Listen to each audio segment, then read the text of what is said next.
IB Nation, welcome back to another edition of the Irish Breakdown podcast. We're getting started a little bit late today, and it's all that guy's fault because I enjoy talking to him so much. We get on here, we start ready to go. It's like 1:02, we're ready to go, and then all of a sudden, next thing you know, he and I are chatting and having fun and talking.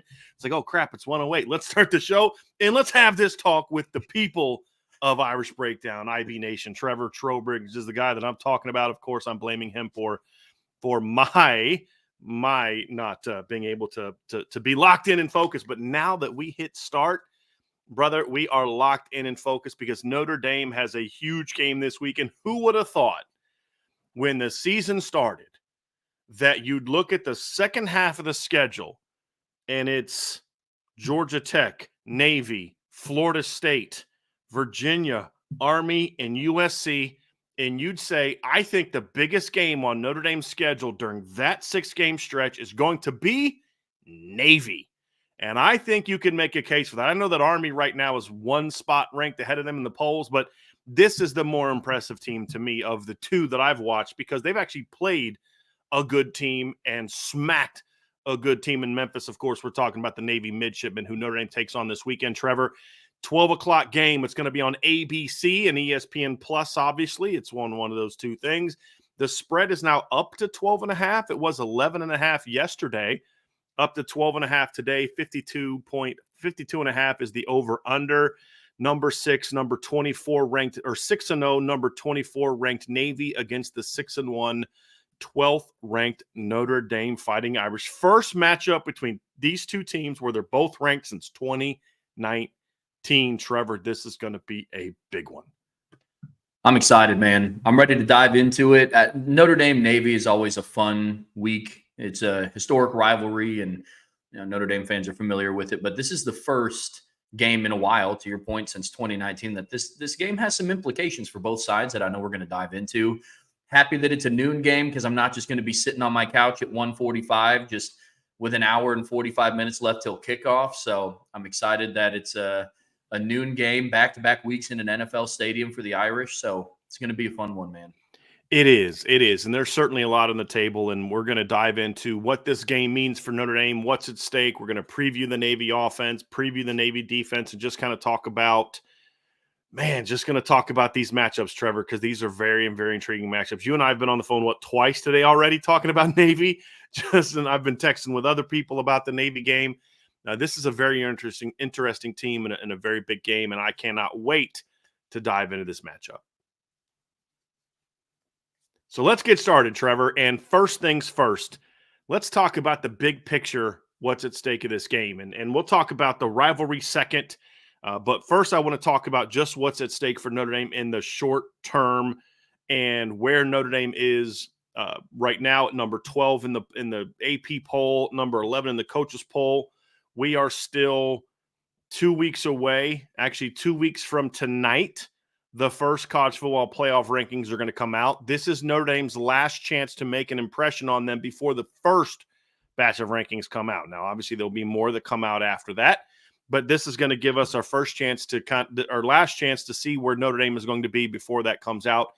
And they're going to face a Navy team that is ranked number 24. So this is a chance for Notre Dame to earn their third win of the season over a ranked team at the time that they are ranked. When you look at Navy's schedule also, Trevor, I look at it and I say, outside of Tulane, the way they've played the first 6 games of the season, there's a good chance they're undefeated after the Notre Dame game as far as running the table. So even if Notre Dame knocks them out of the top 25, when you look at their schedule coming up, there's a good chance they climb right back in it heading into the AAC championship, which right now, I think you've got to give Navy a great shot at. Army also has a great shot at it, but the one thing that Army can't afford to lose a game in conference because Navy, at least with Memphis, has a head-to-head advantage over Memphis where Army does not.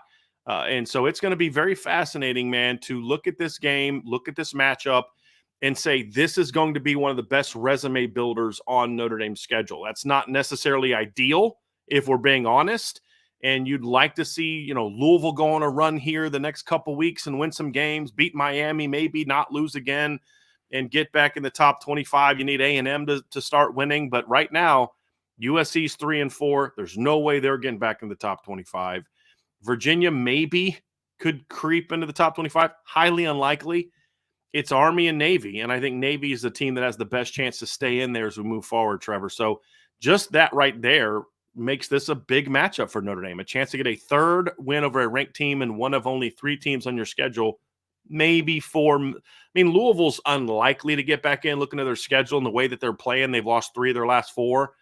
They could creep back in at 9-3, but for right now, Navy and Army are the 2 best chances you have of having a ranked foe on your schedule, which adds even more to this big game. It's crazy to think about. You brought it up earlier in the show about just if you were to tell me at the start of the season that in the backstretch of Notre Dame's schedule, Florida State and USC would essentially be a non-factor in their resume building for playoffs, and it would be the 2 service schools on there, I would have thought you were crazy. But here we are on October 22nd, and that's what our reality is now, right? So no, I agree with you. There are some things that could happen with some Notre Dame's previous opponents. I know Texas A&M will have LSU coming up. They play Texas at the end of the year to continue to build their resume, which in turn will impact Notre Dame's win over them in week 1. Georgia Tech still has to play Miami. Louisville could win some games here down the stretch. But as of right now, Army and Navy pose a threat. And I know that we're going to talk about it, throughout this show and throughout the next couple of weeks here about they might be one of the teams that's fighting for a group of 5 bid into the playoffs. And so if Notre Dame can seal a victory over them, again, it's an away game for Notre Dame playing at MetLife Stadium. So it'd be another road ranked win for Notre Dame, which is really, really exciting when you think of the grand scheme of their season, because Notre Dame's schedule has panned out not the way that we've thought. So Navy is a powerhouse of a football team, and I know we're going to talk about that all week, and they pose some interesting threats. So interested to dive into it with you, man. Yeah, and we'll get into the specifics of what makes Navy unique, Trevor. But when you look at this Navy standpoint, I mean, this is a huge game for them too. This is, I don't think this is earth-shattering information for me to say or statement for me to say, but this is the first time Army and Navy have played each other in my lifetime where there are national championship implications, or at least playoff implications between the two. Navy's not a national championship team, but Navy is certainly in the conversation for a bid to the college football playoff right now. I mean, when you look at that group of 5 bid, they are in a conference. So unlike years past where they were independent for a long time, I mean, I don't know that Navy doesn't have the football history that Army does with national championships, but there's been years where Navy's been a top 10 team. And I'm certain that before my lifetime, there might've been a game when Roger Staubach was there perhaps, or sometime in the past where, maybe Navy with a couple wins was a championship. I don't know that. I'm just saying in my lifetime, it's never been true. And then past years when Navy was really good, there's team 2019, I think Navy finished 11-2. One of their losses was to Notre Dame.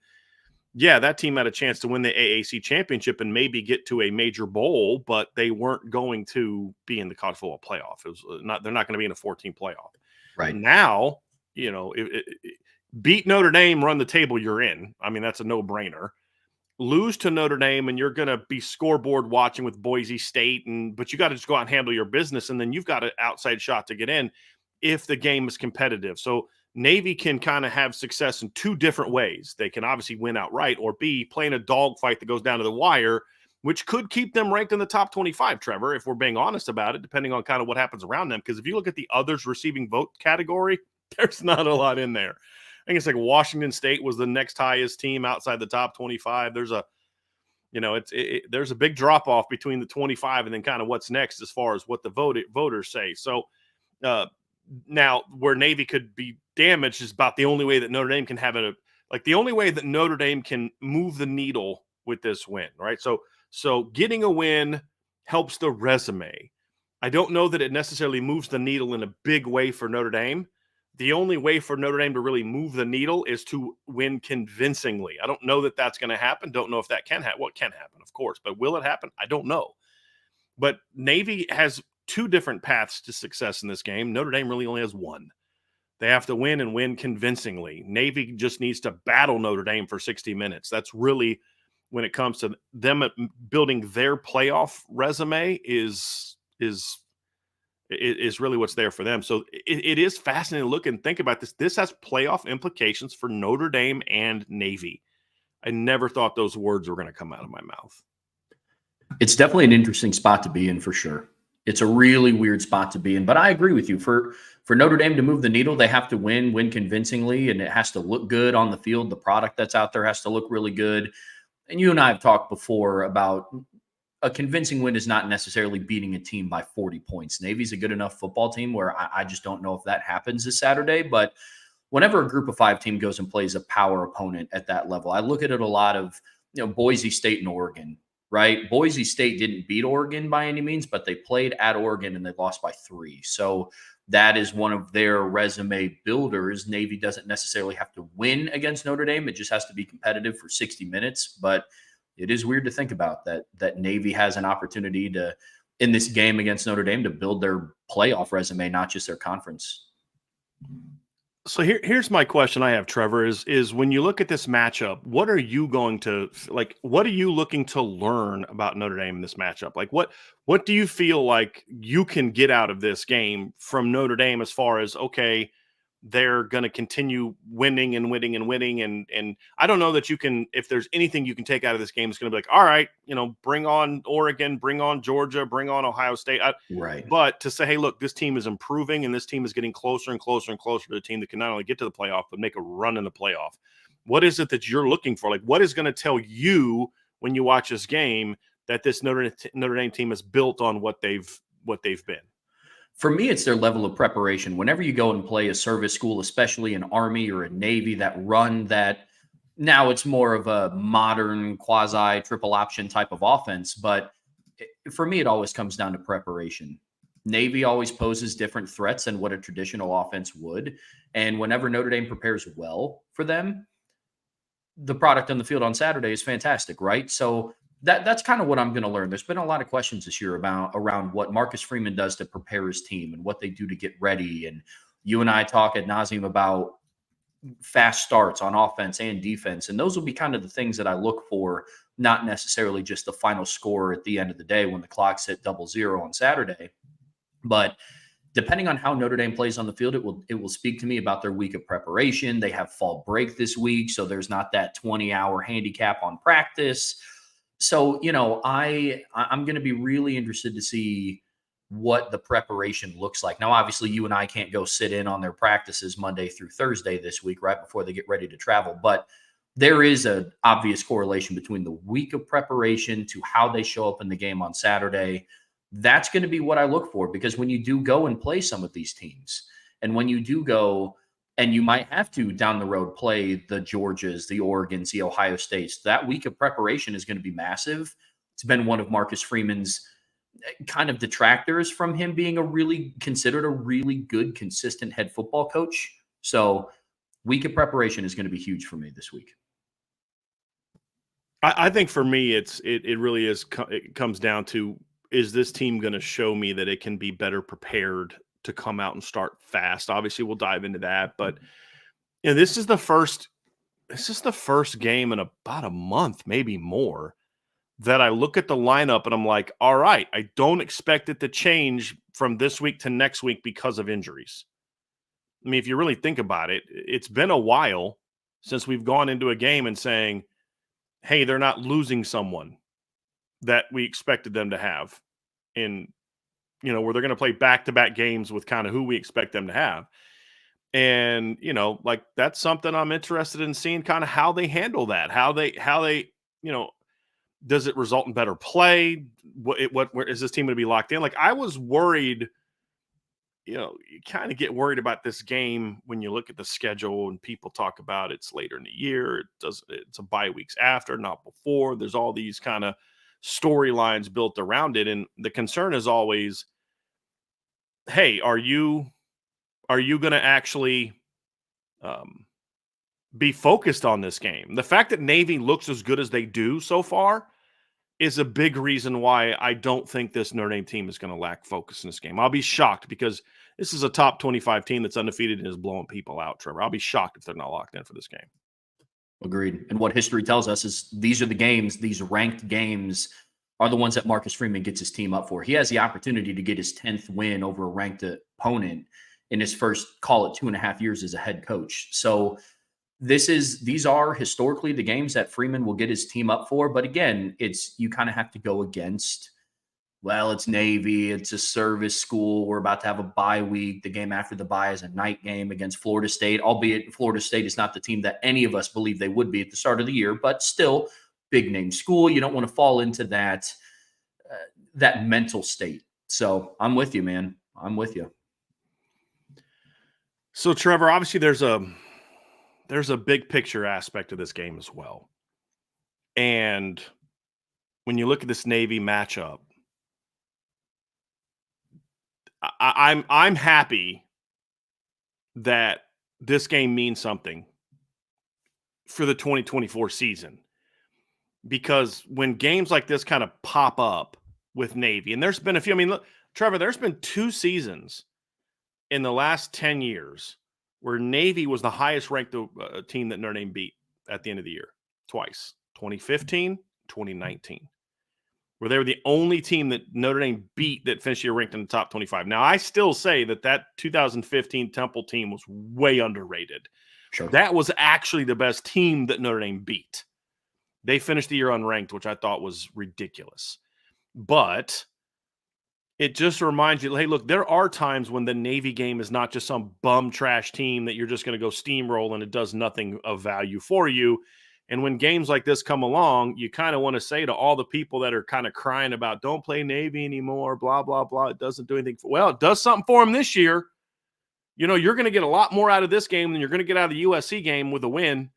This is going to matter a whole lot more to the playoff committee.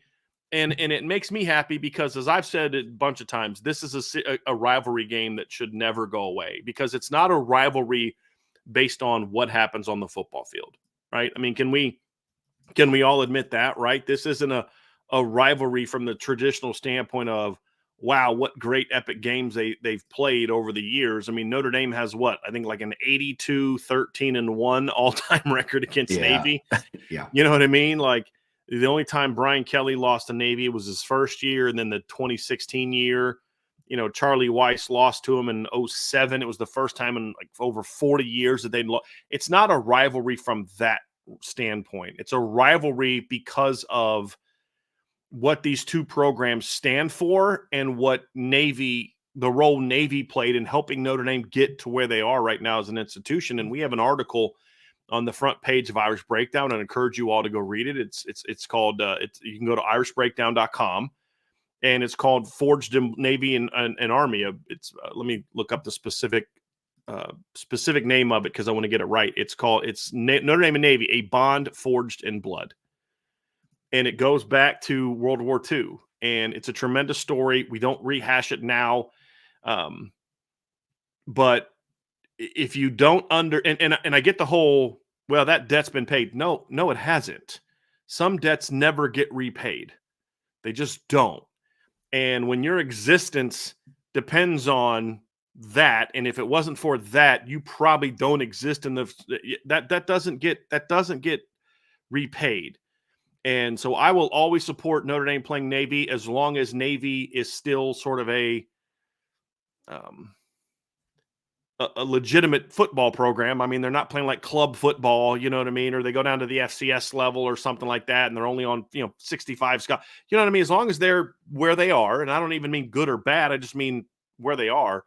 This is a rivalry that I think they should always play. And I'm so glad Andrew McDonough wrote that article a couple years ago. We literally republish it every year.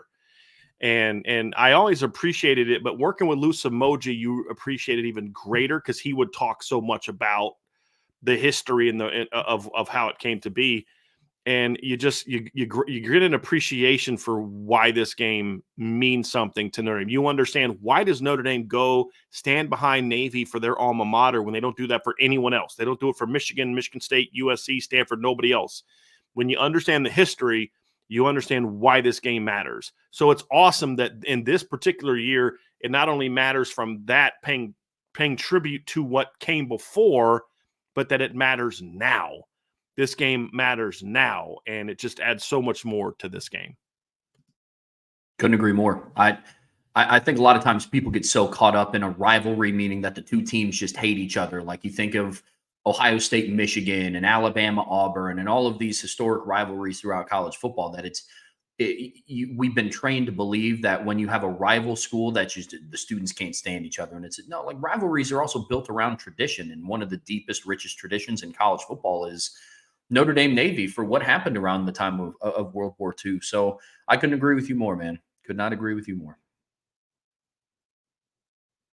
So, okay, I guess that wraps up sort of the big picture topic of this game, Trevor. Obviously, there's a lot at stake in this game. Notre Dame has a chance to build on its resume against a ranked team. Would give them, I believe, they'd be only the second team.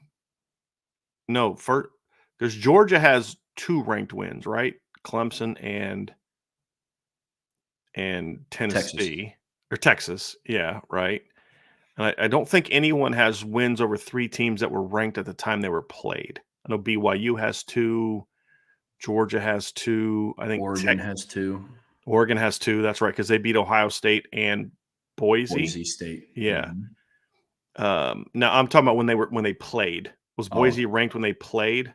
Ooh, I'm not 100% sure on that. Yeah. So there's a couple. I don't know that anyone has 3. I'd have to go look at it. But again, it's just another 7-1 win over a 3rd ranked team. As far as when they play, who knows what it'll look like at the end of the year. So we don't know. It give a second. The game's competitive. Maybe it's a game that where, like I said, Navy can stay ranked. I don't necessarily want that to be the case because I don't like competitive games, to be honest with you. Sure. They made it harder to write articles because you can't start working ahead and do all those type of things. You have to kind of be locked into what's going on right now. And so it makes it a little harder to get stuff out, but sure. Certainly a big opportunity for Notre Dame. So that's going to do it for section 1 of the show. Next, we're going to dive into the Navy offense and then the Navy defense. But before we do, folks, do us a favor, hit the like button, hit the subscribe button, hit the notification bell, share this podcast, give us a 5-star review. And of course, as always, if you've not done so, make sure you sign up for the message board at boards.irishbreakdown.com. We're going to have some video breakdowns over the next couple days. I'm going to get a couple Georgia Tech videos out, and I'm hoping, I don't know that I'm going to have time to get to this, but I'm going to certainly try. I'm hoping that I can also get sort of an option video done by the end of the week, by Thursday or Friday, where I'm going to look at some of the new wrinkles, Trevor, that Notre Navy is doing offensively.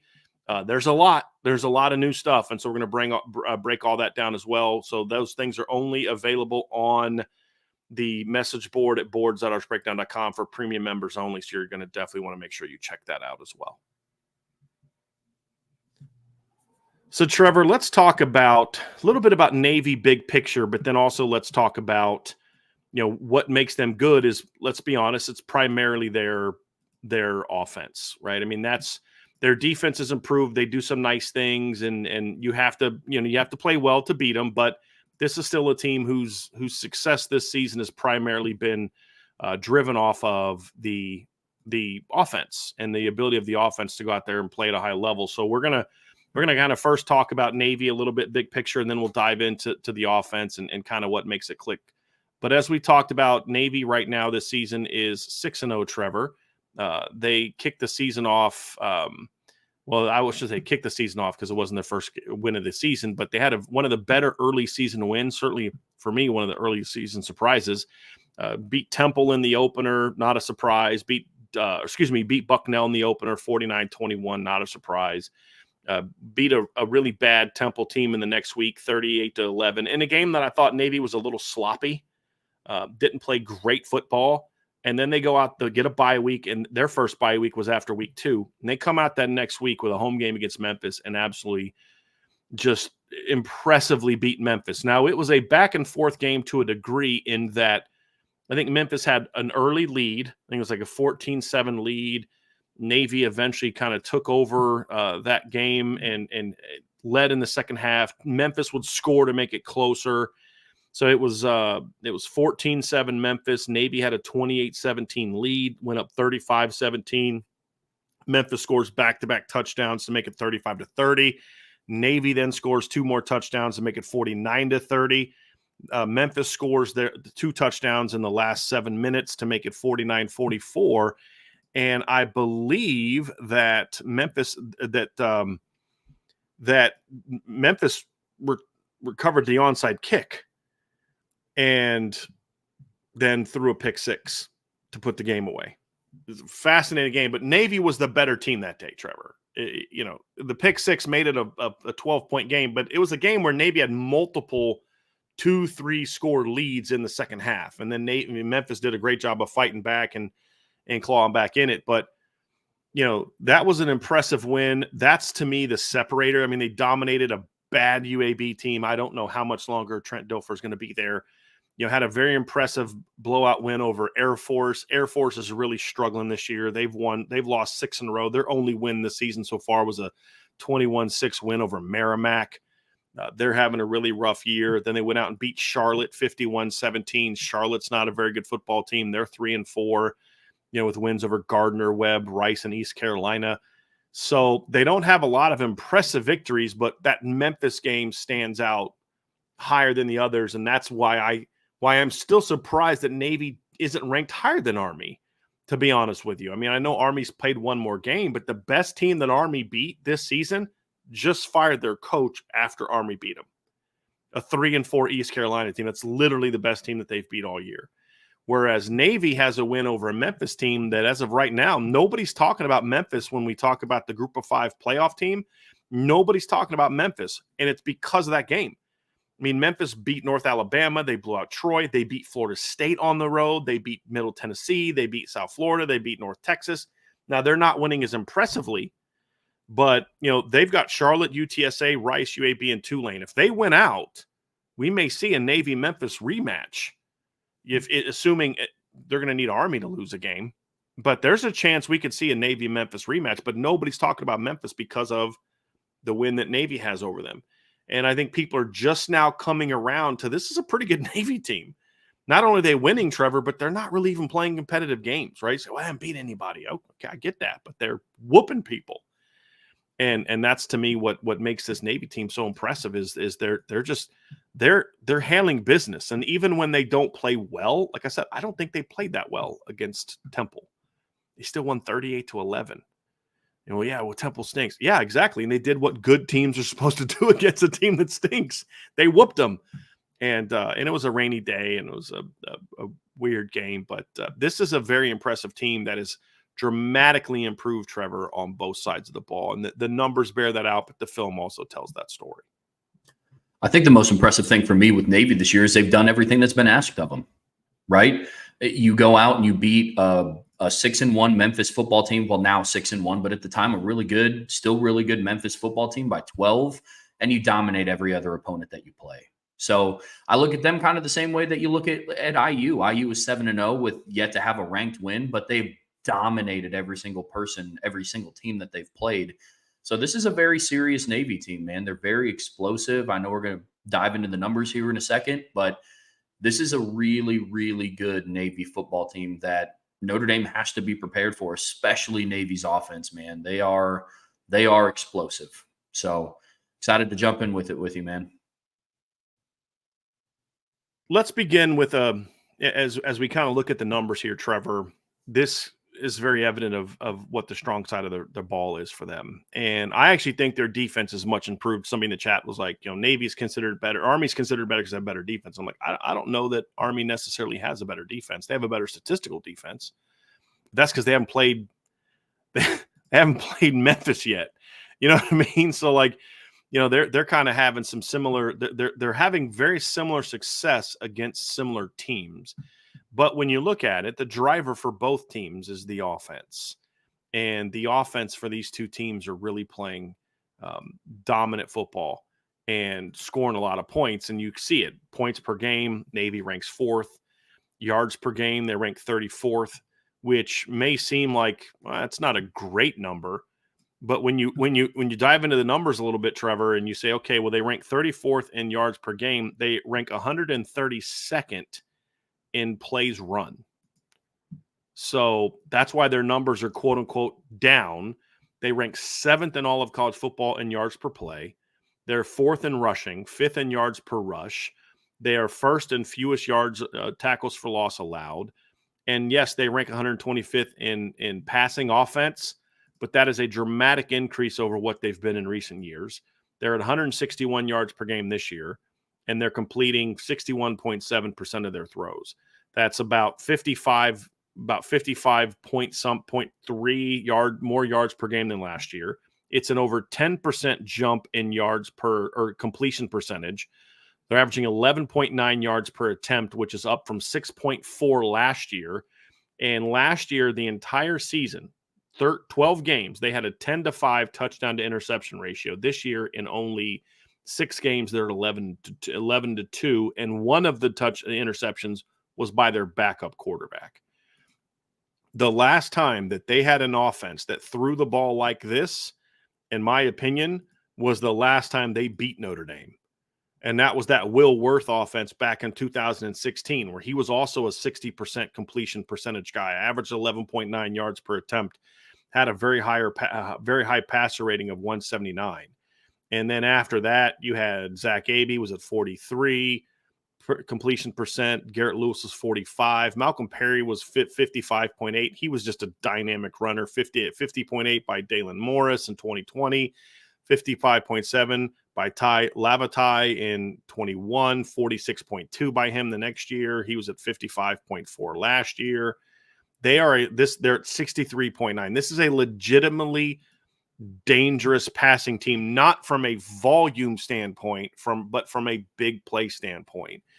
And that's a number that really kind of stood out to me, Trevor, is the reason that they rank so low in plays is not necessarily because of the offense they run, because normally you'd think that would make them run more plays. It's more so because they are a team that scores really quickly. And so, yes, they do try to shorten the clock, but it's not a vintage Navy offense that's just trying to limit possessions because they want to eat the clock up. They still have that element. They do. They're going to snap the ball with less than 10 seconds left. But right now, Trevor, despite only playing 6 games, most teams have played 7, some have played 8. Navy ranks 31st in college football in gains of over 30 yards or more, and there's only 2 teams ahead of them that have played 6 games, Pitt and Boise State. That's it. So this is a dangerous offense that's not just a grinded out team. This is a big play offense, run game and pass game, and that leads to a lot of the successful numbers that they have. Can't emphasize that enough. It's a big play explosive offense. When you rank 132nd in plays ran per game, when you rank 85th in the country in time of possession, when you are 125th in the country in passing yards, but you are getting 44.8 points per game. You are, top 3 in the country in yards per attempt, yards per completion, quarterback rating. All of these things just are ingredients to being a big play explosive offense. And on top of that, they're an efficient offense, man. 100% in the red zone. They don't turn the ball over. They have some areas to clean up on third down, which will be, spoiler, probably a key to victory, at least for me down the road when we talk about it on Thursday. But make no doubt about it, this is a very explosive Navy offense, which is something that you haven't really been able to say consistently over the last decade. So it's really interesting, especially when the stats are kind of up in front of you there. You're averaging 5.9 yards per rush. So this is a team that can move the ball down the field extremely quickly. Part of the reason I would argue that their third down offense isn't as good is because they take more chances in first and second down. So they find themselves in a lot more third and longs. No, I shouldn't say third and long. They don't find themselves in a lot more. They find themselves in a lot more third downs that aren't necessarily quite as easy to convert as they, maybe would be if they were going lower. But if you want to look context though, Trevor, 55% or rank 55th on third down offense is not good, but they were 130th in third down offense last year. Yeah. And in 2022 and 2021, they ranked in the 80s. In 2020, they ranked 106th. And the last time they were even in the top 50 is all the way back in 2019. When again, it was the last time they had a really good football team. They ranked 18th in third down offense. So yes, it's got to get better, but it's much better than it's been. Certainly much better than it's been. But the other thing too, Trevor, which is fascinating, is when you look at their numbers and you look at their third down offense, Here's another aspect of it. They rank dead last in third down opportunities. Now, part of that's because they don't run as many plays, but the other part of that is they don't get into a lot of third downs. They play ahead of schedule better than any Navy offense we've seen since Malcolm Perry was the quarterback. Because that was a dynamic offense that played ahead of schedule because he was just a machine back in 2019, Trevor. But that's the interesting thing is they just don't find themselves in a lot of third downs. I mean, they've had 65 third downs opportunities in 6 games. That's an average of 10 a game. That's not a bad performance. And when you look at their numbers, they had 17 against Bucknell. They haven't had any more than, and they had 13 against Temple. And as I said, I didn't think they played great the first 2 games. They were still kind of feeling their way. They had 6 third down opportunities against Memphis, only 7 against UAB, 12 against Air Force, and 10 against Charlotte. And what's interesting is I didn't think they played very well against Charlotte either offensively, but they ripped off big plays, but they had such great field position and they picked off the quarterback 4 times. And that kind of helped lead them to a blowout victory. So even when their offense didn't play as normally lights out as it does, they still dominated because their defense picked up the slack. And that's what makes this a really good team. But as we said, Trevor, that right there it shows you that this is about their offense first and foremost. If you want to win this game, you have to make stops. Yes, run the ball. We'll get into that matchup stuff more tomorrow. But this game really comes down to, can you figure out a way to stop the Navy offense? Can you force punts? Can you get turnovers? Can you get them to not get points? And then when they do get in the red zone, can you hold them to field goals? You talked about them in that statistical breakdown. They have the best. I mean, they're tied for number 1 in red zone success. They're 23 for 23. They've converted every one of them. They're tied with Ohio State, Kansas, Troy, and Louisiana Monroe. But here's the big difference, Trevor. They're number 1 all by themselves in touchdown percentage. They've literally scored a touchdown on all but 1 of their red zone trips. 1. They're 22 touchdowns and 23 red zone trips. That's outstanding football. And the only game that they didn't score a touchdown was this past week against Charlotte. It's the first time all year that they got held without a touchdown once they got in the red zone. So, I mean, that's the thing, Trevor, is this is a team that just does a lot of things really well. And when they get in the red zone, you've got to find stops. But then here's the key: and keep them out of the red zone. I mean, you know what I mean? Like that's a big part of this is going to be keeping them out of the red zone. So can you come up with stops against this Navy offense, which, as we dive into this, Trevor, is a lot harder to do this year than it has been since you really have to go back to the Malcolm Perry days to get to the last time that I feel that Navy was this hard to stop on a consistent basis, and they're doing it a lot different. But I'd say you'd have to go back to was it 2019 when Malcolm Perry rushed for 2,000 yards and threw for 1,000 yards, that the offense was this dynamic, this hard to stop, and this tough of a matchup for Notre Dame. So, and they went 11-2 that year. So that's the key, is you got to find ways to make stops against them. It's that simple, but it's not simple to actually do it. Right. Yeah, I agree. It's you almost have to put Navy in a position where they have to be methodical, which is a weird mindset because, that's when you start getting into the time of possession conversation. But if you limit big plays and start to ramp up what Navy's output is on offense and force them to be more of that, I think they rank like 2nd in the country in turnovers, I believe. I think they've only had 2 on the season, if I remember correctly. Yeah. Is that right? I got the thing pulling it up right here. Okay. The 2 turnovers all year. So and they're both interceptions. They have not lost a fumble so far this year. And one of those interceptions was from the backup quarterback. Right? So they're an offense that kind of similar to the third down conversion argument where, their conversion rate isn't the best, but they don't face a lot of third downs. It's also, you have limited opportunities to, have an unforced error on a turnover if you're not running that many plays. So if you're Notre Dame, it's putting Navy's offense in a position where you're limiting big plays and putting them into third down scenarios and making them run more plays, because that is a style of offense that they haven't done this year. So going to be interested to see what they do from a schematic standpoint, which I know are things we're going to dive through all week. But moral of the story, Navy is an explosive offense, something that we haven't really been able to say since 2019, and it's going to be a heck of a matchup on Saturday, man.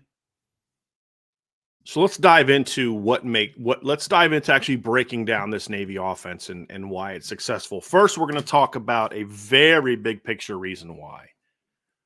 The triple option, let me rephrase this, because I don't think they're a triple option team anymore. They will run some triple, but I don't think you can call them a triple option offense in this traditional sense.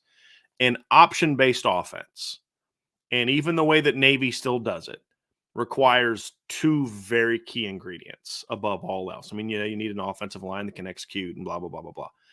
It needs a dynamic quarterback and it needs a fullback. And they're very good in both spots this year. Their fullback situation is good.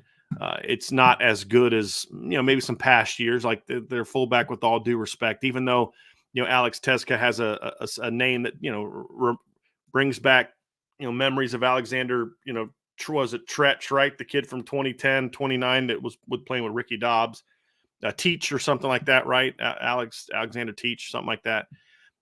Good football player. 6 foot, 204 pounds, is their second leading rusher this season for Navy. He's got 49 carries, 306 yards, 6.3 yards per carry, 7 touchdowns. Their backup fullback, who, I mean, let's not forget, kind of ripped Notre Dame up 2 years ago. Remember that? He had 133 yards against Notre Dame 2 years ago. Second half just absolutely annihilated Notre Dame. This kid's got over 1,000 career yards. Their backup fullback has over 1,000 career yards so far. That's Daba Fafana, number 45. Y'all remember him from 2 years ago. They did a pretty decent job shutting him down last year. But you look at the two of them combined, Trevor, and they've got 463 rushing yards on 80 attempts. They're averaging about 5.5, a little over 5.5 yards per carry. They have 9 touchdowns. They have another fullback who plays more so mop-up minutes that's got a rushing touchdown, but it's really about Texa and Fafana are really it. So they're good at fullback. They are good at fullback. But when the Navy offense is really, really working, and this goes back 15, Ricky Dobbs, Keenan Reynolds, Will Worth, Malcolm Perry, and now Blake Horvath. Like when the offense is working, it's because they got Blake Horvath. Yes. They have an offense that is driven by their quarterback. And this is a quarterback that can hurt you with his legs. And we see that he's their leading rusher this season, 621 rushing yards, 7.9 yards per carry, 10 rushing touchdowns, Trevor. But the biggest difference is this kid can legitimately beat you dropping back and throwing the football. Will Worth was the last that was close to him in 16, but Will Worth wasn't nearly as dynamic of an athlete as Blake Horvath is. He kind of combines a little bit of, I don't say he's not as dynamic as Keenan Reynolds, but he's not far off.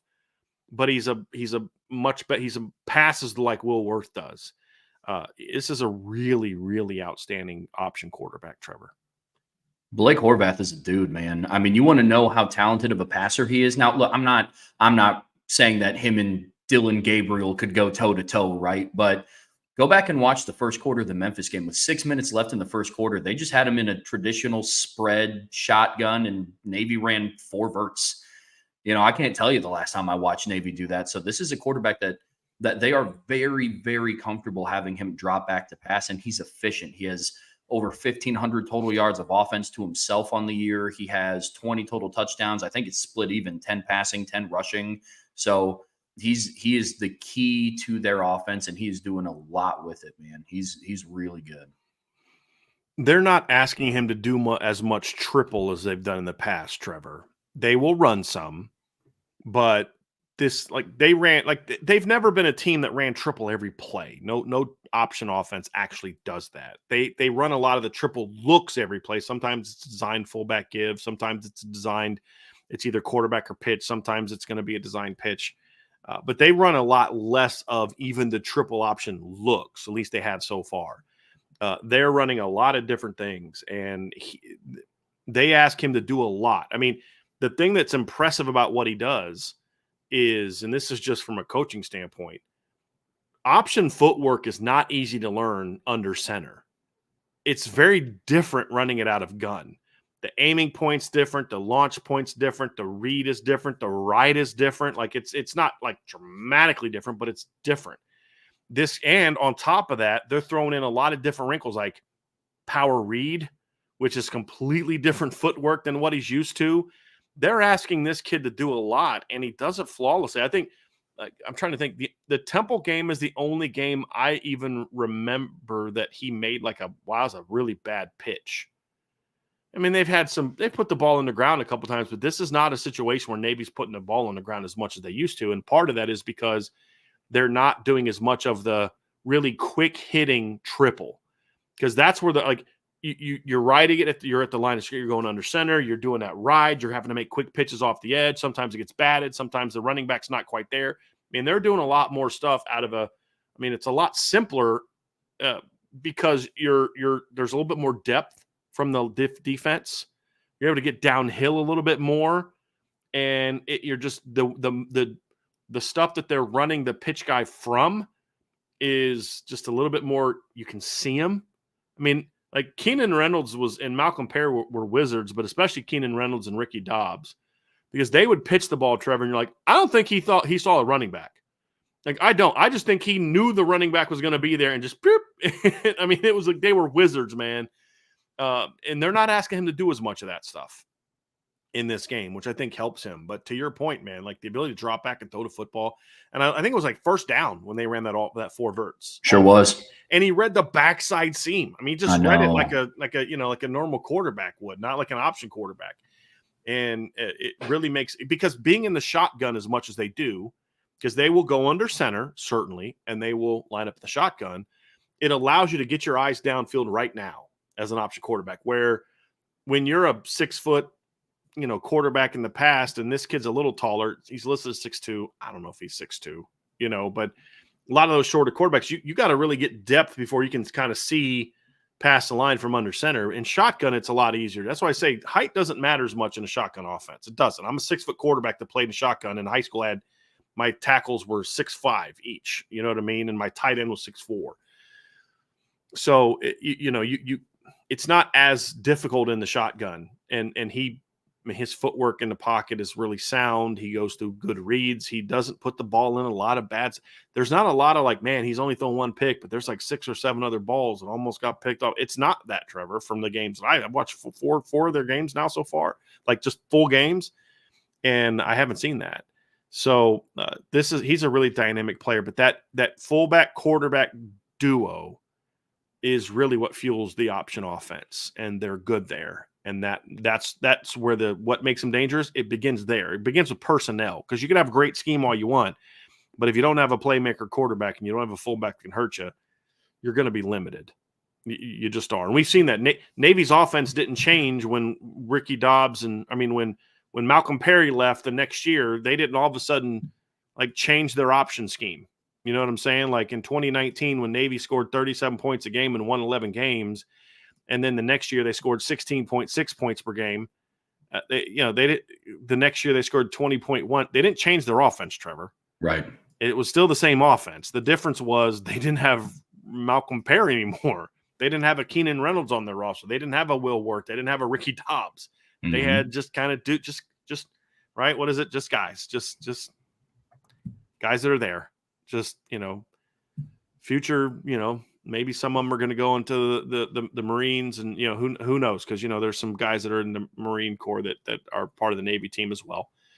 But they're just guys.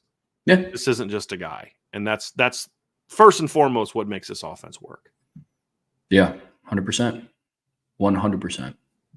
All right, so let's get into some specifics, Trevor, of this offense. Obviously, we talked about there's a lot more shotgun than there has been in the past. I should have done this. I haven't charted it, but it's relatively balanced. I don't know. I couldn't tell you which way they go, which one's more. I feel like I've seen more shotgun than under center, but that just could be because I notice it more whenever they're doing it, because I'm trying to study it, because the stuff they do out of when they go under center is what they've always done, right? So when they're under center, it's old school Navy option offense. You're running midline, which is just right back, right up the center's behind. And that's either dive. Out of that, you're either going to run just dive. You could read it and then pitch it. A lot of times off midline, though, when you're pitching it, it's just a read to time it up and to get the defense to collapse. You're actually then going to get off the edge and pitch. It's a much quicker pitch. You're pitching off the edge man. And your pitch is off the edge man. Your read is off of that near inside defensive, that near tackle. They will run sort of the quarterback power out of that, quarterback lead out of that, quarterback load, where they'll just dive in and he just kind of goes in with a lead blocker. They'll run, obviously, the misdirection out of that. It's like basically their version of counter, where he'll open up one side and then go back the other side. They'll run the reverses out of it. They'll run veer out of it, which is the wider read, where now the end man line of scrimmage is your dive read, and then you're pitching off of the first outside defender or a stacked linebacker, depending on who that is. So it's a different read. You're reading further out. That's meant to extend the play a little bit. That's usually when they're running a pure triple. It's usually the veer, like that veer look where it's off guard instead of right up the midline is usually when you get the pure triple look. They'll run some jets. They'll run toss. Like it's the traditional Navy option offense when they're under center. And you have to prepare for that because they could easily just come out and run that all day if you don't have answers for it. And that's really where defending them, you have to at least start there with this offense. Yeah, agreed. That it's still I don't want to call it the bread and butter, but it's still their identity as a football team, right? And I think you hit the nail on the head perfectly. If it's working, they're not going to go away from it in the slightest. So yes, this is a different Navy offense than what we have seen in the past, but it's not so different to where they're just abandoning who they are. They're still a run-first option team. There's just more things that they have the capabilities of doing with Blake Horvath at quarterback. So I agree. So when you look at their shotgun option or their shotgun offense, Trevor, in the run game, it's different. Mm-hmm. We've seen, I think it was the second big run he had against Memphis was a power read. It's just jet motion, ride it, and you either hand off for the sweep or you run inside, and it's literally backside pulling guard. I mean, they're reading the end. It's power read. It's just old school power read, which is, has some similarities to defending it the way that you would sort of the triple option, but it's a completely different angle. It hits a lot quicker. It hits a lot faster to the outside than it's almost like a reverse of the option where the ball's first going to go outside. And if you play it, then the quarterback goes inside, as opposed to it's going to go inside first. And if you play it, then you pull and you get outside. It's like a reverse of what they do as far as how you play it. They're running I'm watching like their shotgun stuff, and I'm seeing some old school Rich Rod back at Clemson in like 2000 offense where they have split backs. They're running read zone with the backside running back. Sometimes he'll go in like an orbit motion. Sometimes he'll just go two backs, and he's around in their read zone and they're pitching off the edge. It's like, dude, am I watching like Randy Walker at Northwestern in 2020 or 2000, or whenever he was there before he passed away? Am I watching Rich Rod at Clemson right now with this stuff? I mean, it's like, it's the old school spread option offense, Trevor, that they've incorporated into what they're doing, which is really challenging to defend, So, and for the record, it was when Rich Rodriguez was the offensive coordinator at Clemson back in the day. So, I mean, it was like with Woody Dantzler and all those guys. And it is a very different type of look than what we are used to seeing at this team. And some of you might remember it out of Clemson or at West Virginia as well, but I remember it. I first started learning about it when he was at Clemson. And you could even go back to the Tulane days, but Clemson with Woody Dancer is really when I remember, like, this is different, man. Like this offense is different. And it was fun to watch. I believe Woody Dancer, was the first quarterback in NCAA history to throw for 2,000 yards and rush for 1,000 yards. He did that in 2001, the year after Rich Rod left, but he installed the offense in 1999 and 2000 that led to that. And they did a lot of that stuff. They did a lot of that, where you'd have like a four receiver spread type of look. You'd have them. And yes, Randy Walker was at Northwestern at that time before he passed away. They would have like receivers would like orbit motion and go back. They'd come from the other way around. You're running like basically a read option, and then you're pulling in pitch in. It was like a spread version of the triple option. And it was very innovative, and a lot of those offenses scored a lot of points. Woody Dancer was just basically unstoppable in the ACC back then, man. He was so much fun to watch.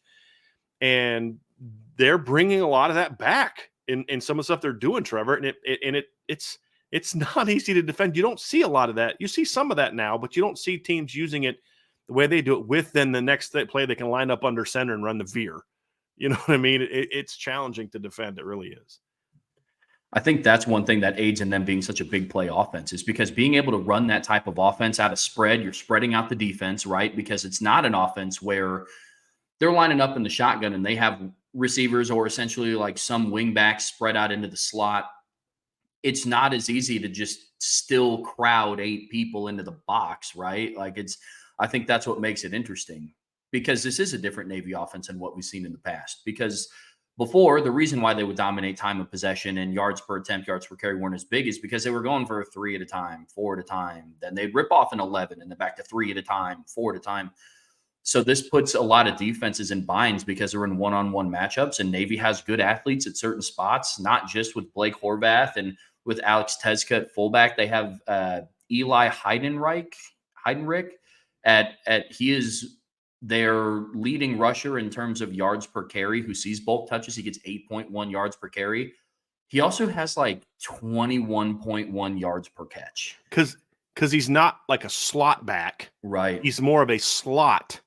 Mm-hmm. You know what I mean? Like, and he'll do like jet motions out of that. So like in the past, they'd have like the 2 slot backs. He will do that at times, but they'll line up in what I call deuce formation, which is twins to the right, tight end to the left, with another receiver to the left and a 2x2. They'll just line up in that, Trevor, and run their stuff out of it. Yeah. And sometimes he'll just run a route out of that. To your point, sometimes they'll just throw them little. I'm watching Navy run tunnel screens, Trevor. Like they're running tunnel screens. And then he'll go jet motion and do a lot of that stuff. So he's getting the ball not in just the pitches, but on handoffs and on some shovel stuff. You know what I mean? Like, and so the slot hits you differently than in certain ways, to your point, than in the past. And it's a much more legitimate part of the pass offense, not where in the past they'd occasionally hit some wheel routes and some seam routes. And it wasn't really like now, to your point, you know, like the Navy offense in the past, the outside receivers were kind of the traditional type of route runners. You know what I mean? And the slot guys would just kind of be the big play guys. This year, it's completely opposite. Their slot guy is by far their best receiver. He's got 23 catches. The next closest is 9.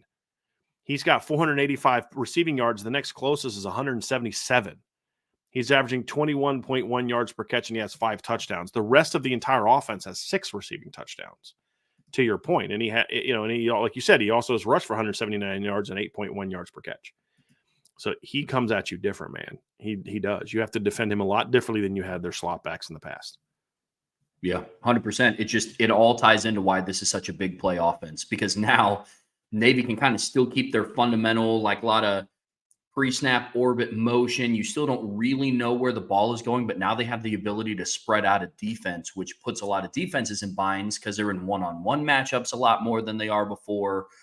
It's interesting. Like it is, you and I were talking before the show. It's more effective, and now it's also more like aesthetically pleasing to watch than just lining up and running a traditional veer option. So it's a dangerous Navy offense, man. It's crazy. I'll tell everybody else what I told you, Trevor, and the longtime listeners are not going to believe that this is a true statement. I have never in the past enjoyed watching the Navy offense. I've respected how good Ricky Dobbs was. I respected how good Keenan Reynolds was. I respected how good, Malcolm Perry was. I respected how well Will Worth ran that offense. He wasn't nearly the dynamic weapon those other guys were, but he just ran that offense really, really well. But I still hate the offense. This is a fun offense to watch, even with the triple stuff, because they do so much. They do a great job of using motion, like fast boom motion and jet motions, and not just the orbit stuff that that they're using to kind of see what defenses you're doing. I mean, and they manipulate you with motion way more than Navy has in the past. I mean, they'll do things where, and we talked about this, you and I were talking about this before the show, where they'll send on a really quick, fast jet motion with the slot. And if you travel your safety over, they will start bringing their run game right back to that zone you just vacated with your safety. They'll run wheel stuff. They'll run route stuff right out of that. I mean, like I think one time they went on a jet motion and they ran a read zone with the under screen that Notre Dame does. It was like, and I think I'm trying to remember how they did it, but they went motion here, came back across, and the safety's now having to travel back across all the rest of it, and he has no chance of getting into play. And so I think the running back ran a wheel, like they had the read zone guy, the other running back ran a wheel, and they ran like a go, and then all of a sudden that under route just comes right just wide open, and you're just like, okay, they're doing some stuff right now off motion. And so they do a good job of that. And their misdirection stuff is a lot better than it's been in the past. Like they'll do the reverses. They scored in the long reverse against Air Force. They'll do the quarterback misdirection where he'll open on the midline and then kind of go back. They do a lot of that stuff. But they also do some things that, like, they will go jet motion and their offensive line will all like out. It looks like outside zone, how fast they go right, and they're bringing something backside. Like they're just trying to get you to bite. If you're reading the offensive line, and then the quarterback will just kind of step and then just take off the opposite direction, run an option, the opposite direction. He'll run to keep the opposite direction. And it's like, if you're reading the offensive line, they're going to take advantage of that. And they run that, Trevor, off of number one to kind of see how you're going to handle it. But then number two is when they see you overreact in emotion, they're going to use that, come right back to that. So the discipline in which you have to play this team is they put you in tougher binds than they have in the past. They really have, Trevor. And in that it's just not the typical option discipline. It's like, I mean, it's pass game discipline. It's reverse discipline. It's counter discipline.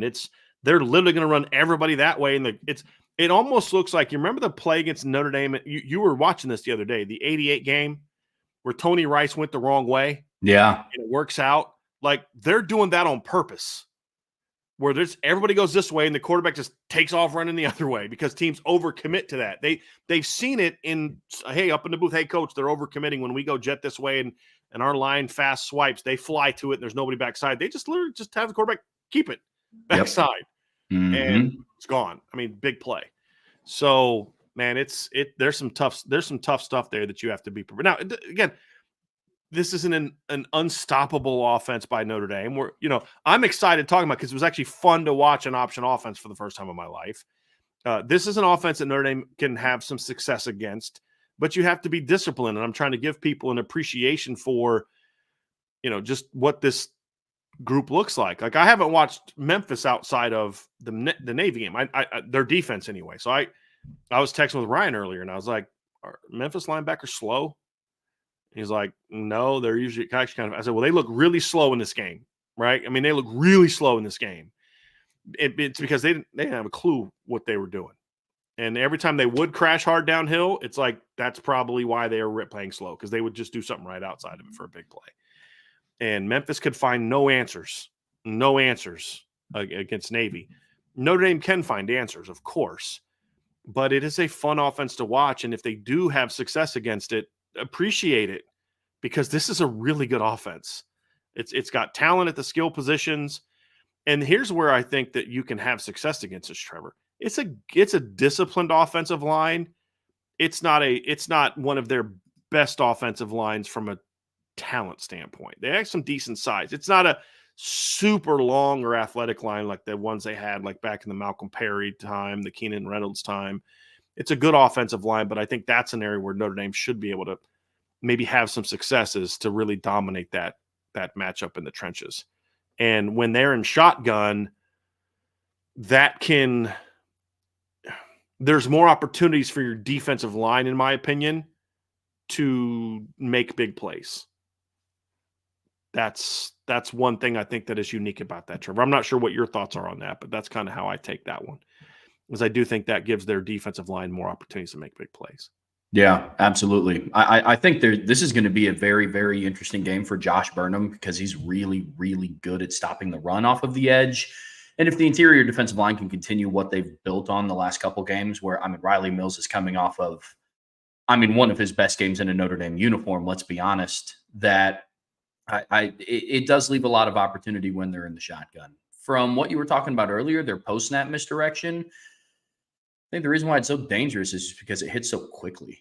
You know, it's not like a long developing like reverse, right? I mean, it hits fast. If they get that backside safety trailing their receiver or wingback that goes in jet motion, Horvath is attacking the edge very quickly. So the defensive line is going to hold a key in maintaining like containment on the outsides. So I'm going to be interested. There's a lot of things that Notre Dame's defense is going to be put to the test this week. Talk nothing about how fast their defense was against Georgia Tech. And we're going to have to see what kind of speed their defense has against this Navy team. So, but I agree with you. Shotgun leaves their quarterback a little bit more vulnerable, and their offensive line is good, but they're not world beaters. And Notre Dame's defensive line is starting to become hot at the right time. So I think that's going to be a huge matchup to watch this week. Couple other things, Trevor, about this offense. Their pass game puts you in a lot tougher binds than it has in the past. They'll run some traditional pass game concepts, which you talked about earlier. They ran 4 verts, but they also still do a lot of the stuff that they've done in the past, right? They still run the wheel routes. They still do a lot of the trail stuff where they'll kind of run downhill, and it looks like the slot back is kind of going outside the lead block, but in fact, he's running a wheel. They'll run really hard. Like they can ride. Here's the thing too about their play action. They can ride that from shotgun. They can ride that sucker down hard and get you to bite, because then the quarterback can just kind of pop it. In the past, you couldn't do that, Trevor. When they were under center, you couldn't do that. He had to do that and then drop. Now he can just and then just throw behind it. It's almost like a quasi like slow mesh RPO type deal when they're going out of the shotgun. It's crazy, man. It's you and I were talking before the show about how it almost feels like an RPO-esque type of offense, the way that they're able to hurt you through the air now. So it's interesting. It is interesting. They do a really good job there. Their offensive coordinator does a really good job of putting opposing team linebackers in a bind in one-on-one matchups against that Eli Heidenreich kid. So that's one of the reasons why he is one of their leading receivers on the team. They get in favorable one-on-one matchups, and he's able to beat them over the top a little bit on those like wheel routes, on those longer developing, slower mesh type plays. So yeah, their pass game poses an interesting threat that they just haven't had in a while. You're going to have to find some ways to get in his face. Mm-hmm. He will miss throws if he has to throw off his back foot or he gets pressured. Mm-hmm. And that's going to be a big key. Now, how do you do that? They are going to run screens behind it. I mean, so it's not easy. I think Josh Burnham being a top player, and we'll talk more about that tomorrow in the game records, is key, because Josh actually played well against Navy last year. I believe he had a big sack in the game or a big tackle for loss in the game. So he'll certainly need to be at his best. But I'll say this, your defensive line, the personnel you're going to have healthy for this game, is perfect for you, with Rubio back, with Burnham back, with Tuihalamaka. Yes, it would be great to have Boubacar in all the other games, and Burnham Patel for the other game. But this is a Josh Patelho, Gabriel Rubio game in a lot of ways. And we'll see how that kind of happens. So yeah, Trevor, at the end of the day, this offense is legitimate. This is going to be, in my opinion, the toughest test that Notre Dame has had so far on defense, because of your limited personnel. You don't have Benjamin Morrison. You are down some guys. It's not the most talented offense they faced. That's Louisville's. But as far as just the combination of uniqueness, how well they're running it, how well their offensive line executes it, all those type of things are aspects where you say, boy, this offense puts you in more binds, and say, with all due respect to Army, same thing. This offense puts you in a lot more binds than any other offense is going to get into. But here's an interesting thing, Trevor. Notre Dame has had some issues in the past this year with a lot of the motions and the shifts and the different backfield actions. And you start to wonder, did playing teams like Northern Illinois and with what some stuff Miami did, and then the last 2 weeks with Georgia Tech and Stanford, those teams sort of indirectly have helped Notre Dame prepare for this game, because they have had to face so much motion. And some of the stuff that Navy's doing, they've seen a lot against Northern Illinois and Stanford, and especially against Georgia Tech. and they've had to find answers for it. And so like when they're doing all that pre-snap stuff, that's not going to look as new to or as unique to the Notre Dame defense as maybe it does other defenses because of the type of teams that Notre Dame has faced so far, especially the last 2 games against Georgia Tech and Stanford, because they do so much different, like the meshes and the type of stuff they do with their back action, their running back action is going to look somewhat similar to what, like, especially Stanford. And the more I watch Navy, the more I don't remember who it was, but somebody was like, hey, do you think Stanford, playing Stanford is going to help prepare for Navy? And at the time I was like, no, I don't think so. I mean, I watched a little bit of Navy, but the more I study Navy, I'm like, and then you watch how Stanford actually attacked Notre Dame. That was a much better prep for this game than I thought it was when that question was asked. That was a very, looking back on, that's a good question. And I think the answer is different for me now after I've studied Navy than it was at the time. Sure. I mean, if there's one glaring thing that Notre Dame has gotten better at as the season went on, is it's their communication while there's all that pre-snap motion going on in the backfield. I mean, everything was working for them on Saturday against Georgia Tech. I mean, they were pointing out motions, they were shifting guys over. Everybody was very vocal, which if you go back and you watch the Northern Illinois game, when there was pre-snap motion in the backfield, there were multiple occasions where people just looked lost. So I agree with you. I do think that playing Stanford, Georgia Tech, Northern Illinois, Miami of Ohio, and all the things that they did pre-snap, it makes me significantly more comfortable going into this Navy game, as opposed to if they just played 6 straight defenses or 6 straight offenses that just lined up in the spread and were pass first offenses and run concepts were very simple, things like that. So like, I'd feel a lot less confident in how they were going to handle pre-snap motion if they faced 6 Louisville offenses this year. You know what I'm saying? So I agree with you. So, Trev, that's going to do it for the offensive breakdown of the show, at least an overview. We're going to talk a little bit about the defense next. But before we do, and then we'll get out of here. But before we do, folks, hit that like button, hit the subscribe button, hit the notification bell, share this podcast, give us a 5-star review. And if you've not done so already, make sure you sign up for the message board at boards.irishbreakdown.com. And remember, you can definitely find all of our content, all of our written content. You get access to it on the board ad-free because we put all the content in there. But another way to support us is obviously to read our content at Irish Breakdown, the free articles, which you can find at irishbreakdown.com. I know some people bookmarked the old site, whether it's the old Athlon site, whether it's the old SI site. We have a new Athlon location. So if you've bookmarked Irish Breakdown longer than 2 weeks ago, you need to update your bookmark. But the best way to always do it is have your bookmark simply be irishbreakdown.com, www.irishbreakdown.com, or just irishbreakdown.com. Both of them will work. That is the best way to always, if we keep changing, URLs of the Athlon or however else, if we go somewhere else, whatever the case may be, you'll always have access to it by going to irishbreakdown.com. So just make sure y'all are aware of that and make sure your bookmark reflects that. Trevor, let's dive into the defense, and this one will be a little bit of a quicker conversation because, you look at their defense, and it's an improved defense. But I actually felt like their defense was decent last year, to be honest with you. I think that their defense was especially effective when you consider how bad their offense was last year. I mean, they gave up 22.4 points per game. They held teams to 3.7 yards per rush, which is a pretty good number. Their pass defense was okay. It wasn't great, but it wasn't awful. Gave up 224 yards a game, 18 touchdowns, 10 picks, 7.8 completion percentage last season. Total defense, they only gave up 353.7 yards per game. 5.5 yards per play was just kind of average. But again, they were doing that with an offense that only averaged 300 yards a game total.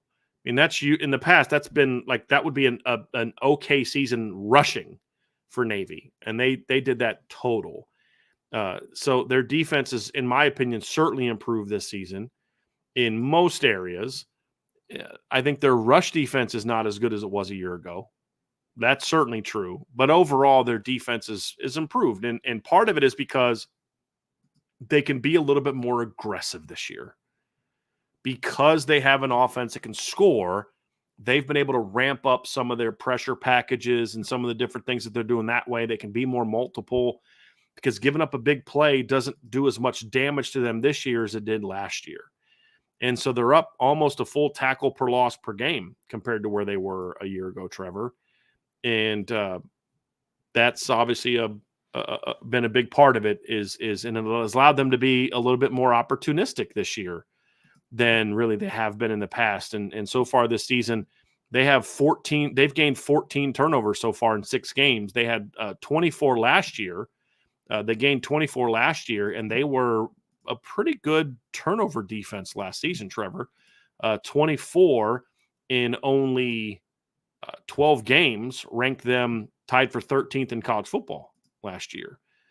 This year, Navy is right at 14, which has them at 14th in the country. They've got 10 picks and 4 fumble recoveries. So much more aggressive, much more opportunistic defense this season than last year, than they had to be last year, where they had to kind of just can't give up big plays. We can't, we got to really stop the run because these are all going to be dogfights. Their pass defense is a little bit, say, I'm trying to think of the right way to say this. Like, they're giving up more. It's about the same amount of yards last year, but they're a lot more opportunistic, a lot more effective. They had 10 picks all of last year. They've got 10 already this year. Opponent completion percentage is down 10.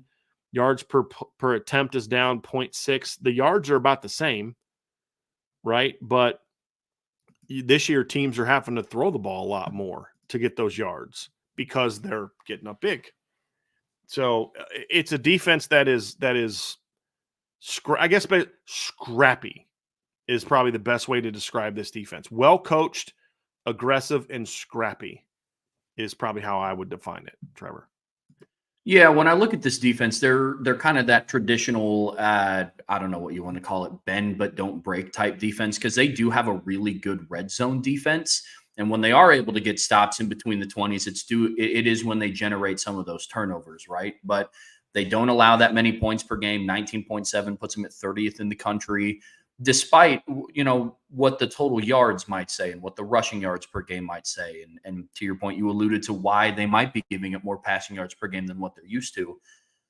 But this is a gritty defense. They are very aggressive. They're active, getting their, I think they have like 10 forced fumbles on the season as well. So fumble recoveries is down. They do only have 4 fumble recoveries, but they're active in trying to get the ball back to their high-powered offense. So this is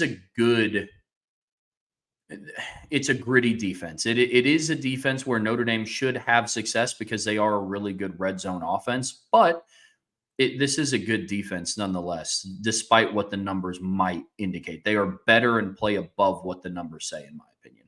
And I think they play a little bit above their talent level too. And that's what we're going to find out this weekend is they have not played against a lot of good offenses. Just say that. And the one good offense they did play this year, Memphis, ripped them up. Because if we're being honest, these statistics are largely inflated by the Memphis game. They gave up 659 yards that game. They've only given up, so if you look at their average, Trevor, of 389 points, they've only given up more than that twice all year. And one of those was against UAB, who had 394. But that 659 against Memphis is the key. But they held Bucknell to 337. They held Temple to 312. They held Air Force to 273. They held Charlotte to 363. 3 of their 6 opponents are had under 5 yards of play. Charlotte was at 5.2. But if you look at it as well, Trevor, I mean, let's be honest. The Temple is the 119th ranked scoring offense in college football. UAB is 113th in scoring in college football. Charlotte is the 100th best scoring offense in football, and Air Force is the 131st best scoring offense in college football. And then their 5th opponent is a FCS team. I'm actually not sure where they rank in scoring. I'm actually going to go look that up while we're talking here. And then the one offense that they've played this year that has a good scoring offense is Memphis. And Memphis isn't even a typical Memphis team this year. They ranked 29th in scoring offense this year. But Memphis been held in the 20-point margin 3 times this year. They only scored 20 on Florida State. They only scored 24 on Middle Tennessee, and they only scored 21 on South Florida. So this isn't even necessarily an elite Memphis offense. And Memphis ripped them up to the point of 659 yards and 6.9 yards per play. Now, Memphis ran 95 plays in that game because Navy only ran 53 because they averaged 10.7 yards per play because Navy had 566 yards of offense. Goodness and had a gracious. pick 6. You know what I mean? So that's a pretty darn good performance by their offense. Yeah. Their defense also has not been tested really at all. And this is really this isn't meant to disparage Navy at all because I think they're a good football team. But I talked about this, like I got the prediction about Texas and Georgia wrong last week. But the one thing that I said that made me nervous was I just don't know how good Texas really is because they haven't really played anybody that can challenge them. And the speed was so much more, they just weren't prepared for the speed of the game. And Georgia doesn't even have a really fast team, but it was the physicality. They weren't used to the physicality that Georgia played with. And they just got beat up in the trenches, really, is what it boiled down to. And is Navy going to face a similar situation against Notre Dame this weekend where they're playing these really just not good football teams? If we're being honest, Trevor, they're just not good football teams. And, see, Temple is, we talked about Memphis being 5-1. So they have, like somebody in the chest, they haven't played anybody. Yeah, they have. Memphis is a good football team. And they beat that Memphis team. If it's not for Memphis beating, if Navy doesn't beat Memphis, Memphis is 7-0 right now and probably the highest ranked group of 5 team in the country. I mean, that's a fact. If they would have beat Navy, they would have been. But, outside of that, Temple's 2-5 with wins over Utah State and Tulsa. They lost to Coastal Carolina. Army smoked them. UConn beat them. Memphis is 6-1, which we talked about. UAB is 1-6 and probably close to making a coaching change. Air Force is having a really down year at 1-6. Their offense is only scoring 15 points a game. And Charlotte is 3-4. That's the second best team they've played. And they're obviously got blown out by James Madison, got smacked by North Carolina, got beat by Navy, got blown out by Indiana. Charlotte's not very good either. And then Notre Dame comes to town. So that's going to be an interesting aspect is I look at the defense and I think they're scrappy. And I'm trying to be careful what I say because I don't want it to come across as like I'm being disrespectful. But outside of a couple players in their secondary, I really like Rayon Lane, who was on my preseason all-opponent team at safety. Really good football player. I really like the Deshaun Peel kid. He had a pick 6 against Memphis to end that game. He also had one. Did he score on that one against Charlotte? I think he might have scored on the one against Charlotte as well. Trevor, I'm actually going to look at that. Let me see here real quick. Yes, he did. He scored on that. They've got 3 pick 6s this year. He had Deshaun Peel he had one against Memphis. He had one against I had 2 against Charlotte. Who had the one against Memphis? Was that Lane that had the one against Memphis? Did Rayon Lane have the one against Memphis? I think it was Rayon Lane. So Rayon had the one against Memphis, and then Peel had 2 against Charlotte. So you got 3 pick 6s. Peel's a good football player. Rayon Lane's a good football player. The rest of their secondaries, it's okay. Their linebackers are solid. There's actually I don't know if I could tell them that, but they have a kid named Luke Paris, who's a Raiders, a big, tall, rangy, good athlete from Florida. So they're just not like a few years ago, from 15 to 19, I thought Navy had some legitimate Power 5 athletes on defense at linebacker and in the secondary. And outside of those 2 DBs, I don't see a lot of talent on this defense. I see a lot of smart, physical play, give you everything that you got, scrappy players that are coached well. And that's going to be an interesting aspect to this matchup, Trevor. I don't know. You tell me if you see it differently. outside of those two DBs, I don't see a defense that necessarily has the athleticism, the size, or the skill to shut Notre Dame down if Notre Dame plays their game. And that's going to be obviously a big part of this matchup for me. Yeah, no, I'm with you. Their defense isn't that great at causing disruption in the backfield. It's a relatively undersized defensive line for Navy. Deshaun Peel and Rayshawn Lane are definitely probably two of the best players on that defense. I would throw Jackson Campbell. He was their other safety into that mix. He's more of a traditional box safety, but I think he is like second on the team in sacks right now. Yeah, I kind of count him more as a linebacker, to be completely honest with you. I mean, the way they use him, I think he's more of a linebacker than, like I think the striker, I believe, is considered a secondary player, but the way that to your point, he plays that, but they use him more like a linebacker. He's a box guy. Gotcha. Good deal. That makes sense then. That makes sense. But yeah, they have experience on defense. They have Colin Ramos heading the middle of that defense. He's the leading tackler on that team. He's a junior. He played against Notre Dame last year.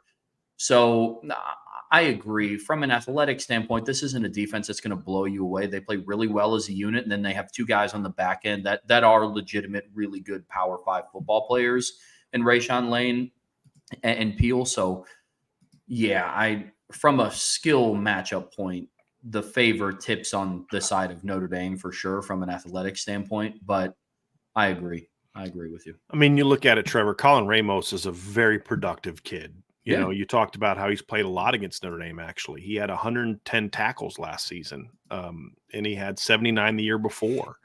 He had 7 against Notre Dame in 2022. He had 5 against Notre Dame last year. Played against Notre Dame in 2021, his first year of action. I mean, he's got 68 tackles through 6 games already. He had 20 tackles against Memphis, 12 against Charlotte. And, he's got 15 against Temple, but he's a 5'11", 209 pounds. Right. I mean, that's the thing is like, this is a game where you've kind of got to bully this team a little bit. You know what I mean? And can they do that or not? After the conversation we had about the play of the offensive line, that's a very fair question. This is going to have to be a game where the offensive line dominates. And they're not just going to play straight up, Trevor. They're not just going to say, okay, come block us. They're going to shoot gaps. They're going to penetrate. All their defensive linemen are 6'3" and shorter.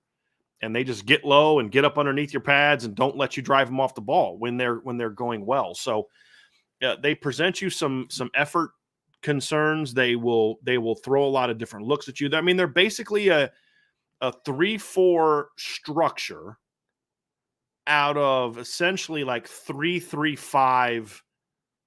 I mean, maybe even 4-2-5 personnel, right? Like the question is, do you consider that Luke Paris kid a Viper, like how Notre Dame uses the Viper, or do you consider him more of a stack, like a linebacker? I kind of consider him more of a Viper, so I almost would say kind of 4-2-5 personnel, almost kind of 4-1-6 personnel, kind of, Trevor, if we're being honest, you know what I mean?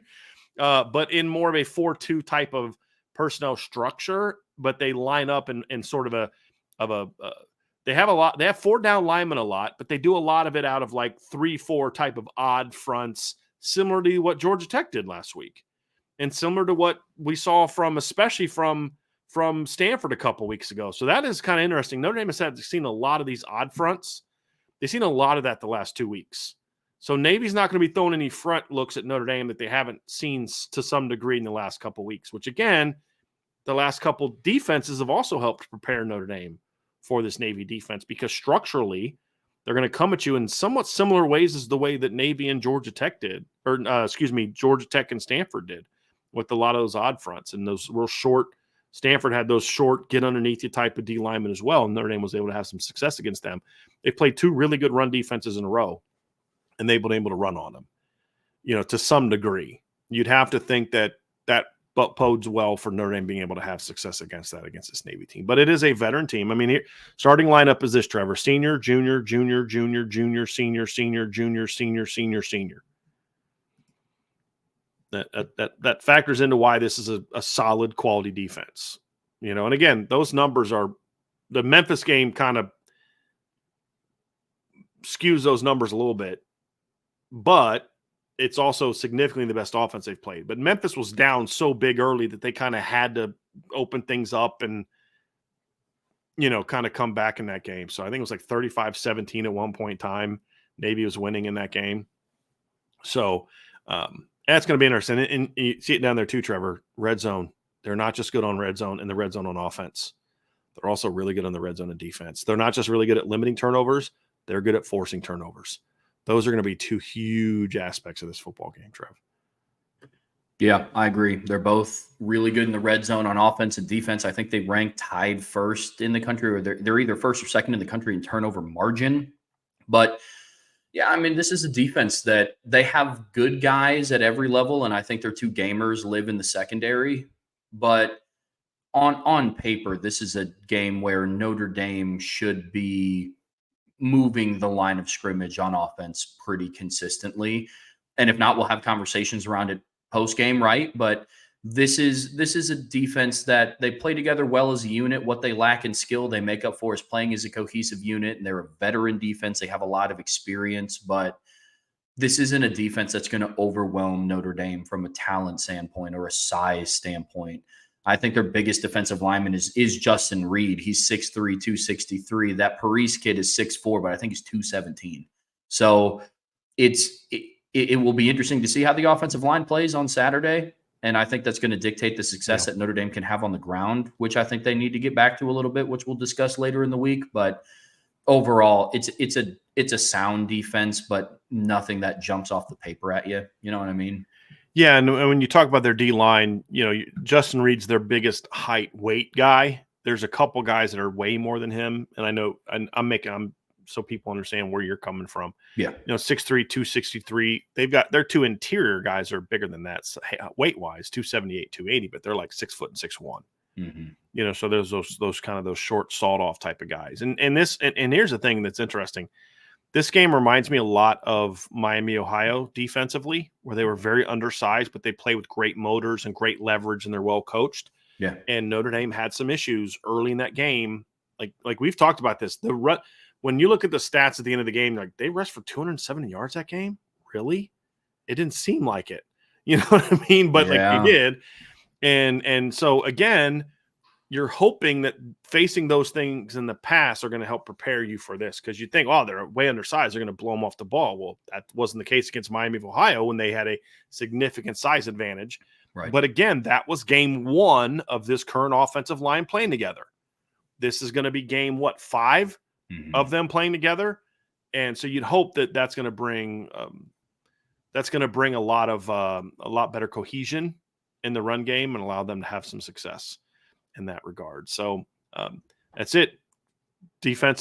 A defense that necessarily doesn't have great skill, but a very opportunistic, scrappy defense and an offense that can score a lot of points. That's what Navy brings to the table. And as we wrap this up, Trevor, just reiterate, like this is a big game for Notre Dame. It's a show me game. It's a resume building game. There's just a lot of different things you can use to describe this game, but it is a very important game for Notre Dame as far as building their playoff resume. Beating Navy does not mean, like we said, bring on the Buckeyes, bring on Oregon, bring on Georgia, but it is a game you have to win and play well in order to get to the point where you can say, bring on those teams. And that's what's at stake for Notre Dame on Saturday. Any final thoughts, Trevor? None more than what we've hammered on today so far. It's a good matchup. It's a good Navy football team. I'm excited to dive into it throughout the rest of the week with you, man. Yeah, it's going to be good. Tomorrow we're going to we'll do a little bit of a statistical matchup tomorrow, but we're going to talk a lot about game records tomorrow. We're going to talk a lot of personnel tomorrow, more so than the stats, I think, of this game. So we'll just kind of spend a little quick segment just kind of quickly going over the numbers and how they match up and how they stack up. But we're going to spend a lot of time talking about the potential game records for both teams, and especially for Notre Dame, who has to really step up and play well. We'll also get into some of the things that the question we have, like how's Notre Dame going to line up? Who's going to be on the field? I don't think we're just going to see the typical 4-2-5 defense. I think they're going to probably make some adjustments. What are those going to be? And then we'll get into some of the principles that Notre Dame needs to do as well. And of course, Trevor, tomorrow we'll have our buy, so hold. Thursday we'll have our keys to victory. We'll make our predictions for the game, and then obviously Bill Bender and I will preview the weekend's big games. And then Friday, you and I will have a mailbag together. So I'm looking forward to it. Post-game show. I'll be on the post-game show this weekend, everybody. So I'm looking forward to that. It's going to be a lot of fun. Be in the post-game show before we head into the bye week. So for Trevor, I'm Brian. Everybody have an awesome rest of your day. If you have any more questions, you want to talk further about this and all those different things, y'all can find us on the message board at boards.irishbreakdown.com. Before you get out of here, hit the like button, hit the subscribe button, hit the notification bell, share this podcast with your friends, and also literally share it. There's a share button down there. And give us a 5-star review if you're listening to your favorite podcast platform. We would greatly appreciate that, whether it's at Spotify or Apple or anywhere else. And like I said, as always, make sure after you're done doing all those likes and subscribes, head on over to boards.irishbreakdown.com. Sign up for a monthly membership, an annual membership. If you want to help us out even more, you can sign up for one of our booster clubs. If you sign up for a booster club, you get some free IB merch, some free IB gear. So you're going to check that out again as well. So for Trevor, I'm Brian. Have an awesome rest of your day. We'll talk to all of you again very soon on the Irish Breakdown Podcast.